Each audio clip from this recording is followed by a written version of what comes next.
one of the drivers of this campaign has been the Donald Trump tariffs. Doug Ford has said repeatedly he needs a strong mandate to fight the tariffs. That could start coming into effect next week.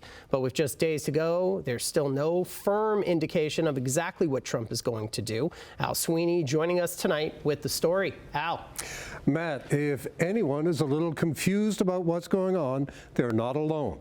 President Trump has been unclear and contradictory about his tariffs. He tried to clarify things today, but then that's just today. Who knows what's coming tomorrow? The president's comments have been inconsistent on what exactly is going to happen or when.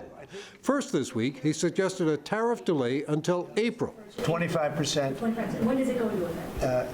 April 2nd. April 2nd for Canada, Mexico. Correct. And for everything. Today, he's back to next week with a social media posting saying the proposed tariffs scheduled to go into effect on March 4th will indeed go into effect as scheduled.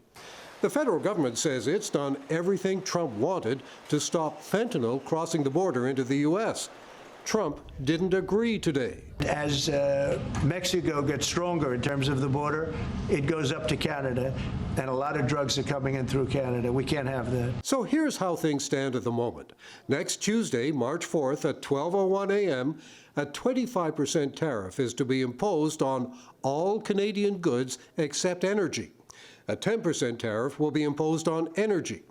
Then on March 12th, a 25% additional tariff will be imposed on Canadian steel and aluminum.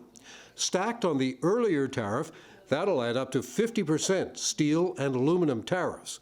Then on April 1st, Trump is expecting a report on Canada-U.S. trade with the threat of reciprocal tariffs to counter any trade or tariff issues the U.S. sees in Canada.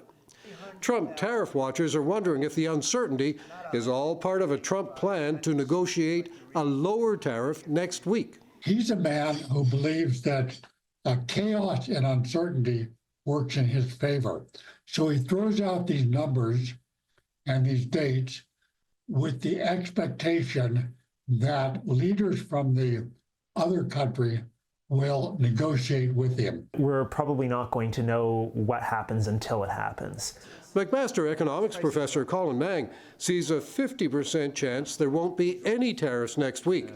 But if there are, tariffs could mean a long and difficult recession. If the Trump tariffs do come in and they are the 25% that he's been promising, we would see our national income in Canada decline by about 3 to 4%.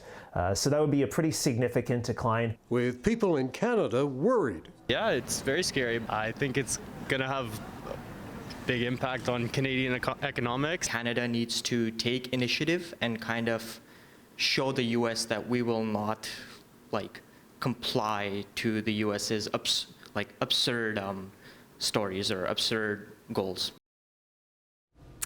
So Trump is also talking about Wayne Gretzky again, seemingly to separate him from the 51st state controversy. Trump says in a posting that Gretzky is low-key about Canada remaining a separate country. But he says Gretzky loves Canada and he's making Gretzky a free agent because he doesn't want anyone in Canada to say anything bad about him.